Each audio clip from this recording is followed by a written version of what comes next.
Alright, let's get this master cylinder part here.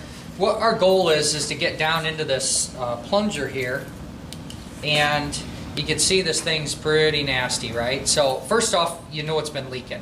The other thing I can see is a tear right here in this boot, so the thing is I don't have to be real fragile with it. There's another clue on this one though, looking at this right now, that really bothers me. Do you see that divot right in the middle? Yep. So that means that the brake lever was literally banging around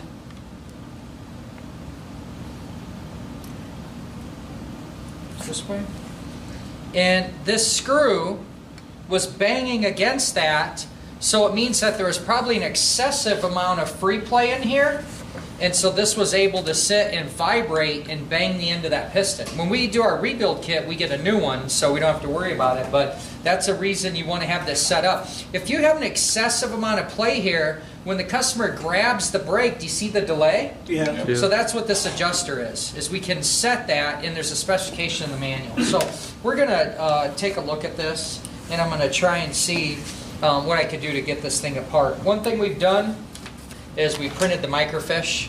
What I'm going to do is I'm going to just start to clean it out first as much as I can. Motion Pro, these guys rock. Master cylinder ring pliers. The only thing is I like to grind that edge off so that's not round anymore, so that I can slip through this bore with more clearance. All right, I'm just going to keep kind of digging this out here. All right, there it is.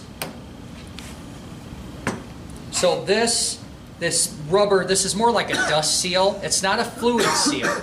This is not meant to hold the brake fluid into the master cylinder. This is just to keep the outside dust off of the dang people that power wash their bikes and ride in the pouring rain, right? Okay, so I'll just set that to the side. Now, look down in there. Oh, I see it now. Can you barely see it back in the corner here? Yep.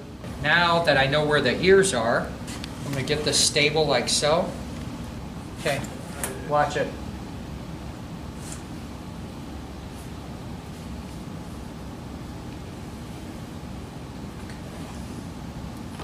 Huh? Yeah.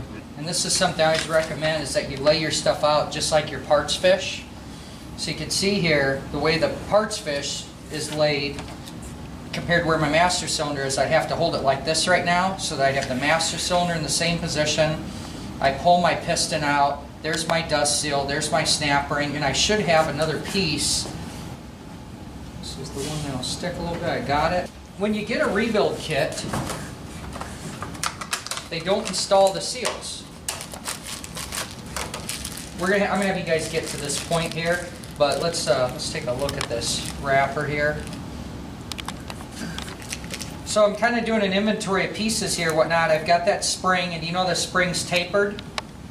Okay, so the installation of that's gonna be important. We'll talk about that. I got my new piston, and then I have a clip. I have a couple of seals and my dust seal. So I have to install these seals on this piston, and they go in a particular way. My next step here, just as far as complete disassembly, would be to go ahead and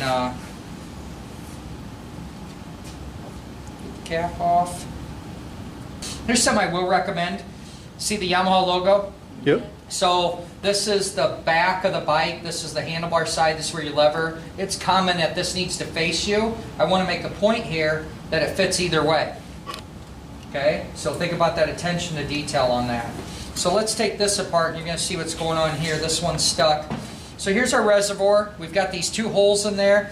One is a fill hole and one is a return hole. It's just that simple. Alright, we're going to assemble this. We're going to, in this particular case, use a K&L Supply rebuild kit. We went ahead and cleaned this obviously really well. I mean, you could take some brushes and put it down the bore. There are tools out there that are specifically sized for this, called a brake hone. I showed you guys that in the lab. But what we're looking for is make sure that our bore down inside here isn't pitted. So with that in case, the piston is not going to be able to seal if we have some big heavy pits in there. So that's what we'd be checking out. As far as the assembly, needs to be super, super clean. Think of this as hydraulics. We don't want any dirt or debris to be able to fall in there. So I've got this pretty clean, and as I'm looking at it myself here, do you see where I still got some crap? Yep. So I'm going to show you real quickly the way I like to get that off. I'm going to get away from my clean area, if we can kind of move over here. And I'm just going to take a screwdriver here. You see how I actually chunked that off? Yep. All right, so we want that off there. There's no need to put back together a rebuilt caliper with that corrosion. Another thing we're going to focus in here is on this little guy right here. And that's super important. That is the atmospheric vent. And let me explain how that works here. Go ahead and back up and look at this. When we have atmospheric pressure above the diaphragm and then we have the brake fluid below. So when we apply the brake fluid or as the brake pads wear, this diaphragm will stretch down. You guys have probably seen this where you pulled one of these apart and you had your diaphragm all the way expanded. That's a really good indication that your brake pads are worn. When the fluid level drops, like a lot of times you have a sight glass, the fluid level drops because why? A normal operating system. Because the brake pads are wearing, so that fluid's got to go somewhere. Well, you might have it where someone goes, oh, my brake fluid's low, and they top the fluid back off. Those brake pads are going to continue to wear, right? So do you understand the balance between checking the brake pad thickness in relationship to the reservoir actually having fluid? If I've seen this, like I said, where this is completely expanded, I would be concerned to right away look at the brake pads. Should be doing it anyway, but that's the point. So this needs to have no tears, or it should be flexible and pliable. It also should fit in here nice. If it's really super swollen, it's going to have a hard time of sealing. We don't want to get brake fluid on any of the painted surfaces like we talked about. So those are going to be good to go.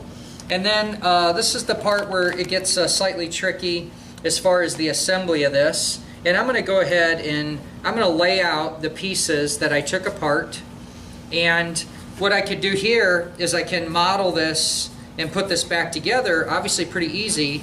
I checked the service manual or the microfiche and saw that these are in the right order, but I'll just start to lay this out here in the same fashion. So I have this, I have my rubber cup here, I've got a couple of seals, and this part gets to be really important. That one goes that direction, and this one, oops, nope, the fat one is going to go this way. Okay, so I'm just going to set that there, and then this little bit skinnier one is going to go this direction. So let's zoom in here and look at these for a second here. You can see how it's dished on one side and flat on the other. If these are put in backwards, so the whole idea, as the piston moves, it needs to push the fluid. Okay, so if I put this in backwards, it's not going to want to do that, and when I pull it, when I let go of the lever and pull it back, it's going to grab a bunch of fluid and pull it in there. So it is important how we put those on there. Whenever you install these, one thing that's nice to make sure you are super clean. I'm going to start to make a mess here.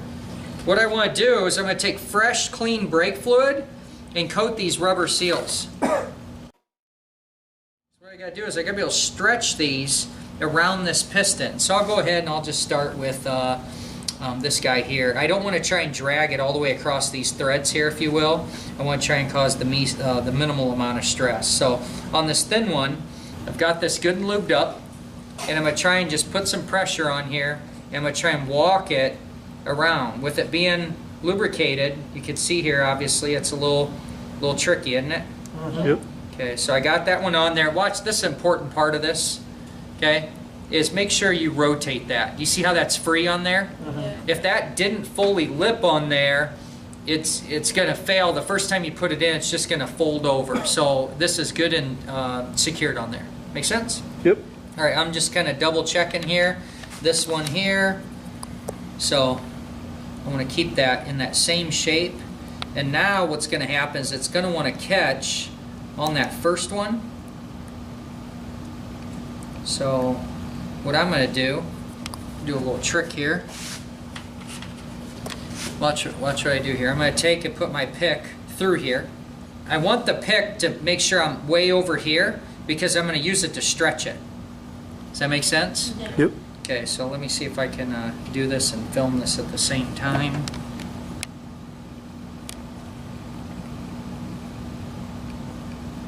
Okay, so now I can try and walk that forward. Those things take a lot of stress when you put them on. They do. Go ahead, and I'm just going to keep going forward. Make sense? Mm-hmm.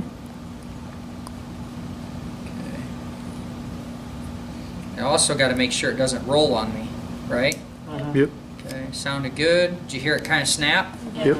All right, that might be slightly surprising that we're being that aggressive, but that's a real successful way I've had of getting these on there. Snap ring's going to be this way. Let's take a look at this too. Do you remember we talked about snap rings having a flat edge or a rounded edge? Yep. Okay, remember the flat edge wants to be opposite the direction of thrust. And so when this is in the bore, this on the right way. Do you see how that's even sized? Yep. Okay, so when I push up against the, try to not block this, when I push the master cylinder up against the wall, when this comes back, and what's trying to stop it from shooting out of this master cylinder is this snap ring, right? So wouldn't it make sense then that the flat edge needs to go outwards? Yes. Yep. Okay, so that's being really intentional. This is nowhere in a service manual. This is us understanding theory and what we got going on here. So I'm going to go ahead and add some more brake fluid here, get this really good and lubed up. What I'm going to try and do is I want to, when I get it right here, kind of watch my technique, I'm going to walk it around. Do you see how I did that? Yeah. Yep. Okay, if I just shoved it in there, what would it do to that? I call it the umbrella seal. What would it do to that seal? Could tear it. Just, it probably won't tear it, honestly. It'll just fold it over itself. Okay. I need it to be in that direction in the bore. Now, you saw how I did that, so I'm going to go ahead and go back to this position. And what I'm going to be doing is being really intentional. I'm really watching down here now. I know you can't see that, but I'm going to kind of do that same thing. Okay. Now, the tricky part is I got to be able to do this all at the same time while putting the snap ring in. Okay, so it gets a little bit trickier. So I'm gonna preload my snap ring in the direction that I want. I want the flat side out. I'm gonna take my specialty pliers. Told you it's gonna be much easier this time though. And I'm gonna go in here and I'm gonna see if I can. I'm gonna go ahead and I'm gonna put a little pressure over here.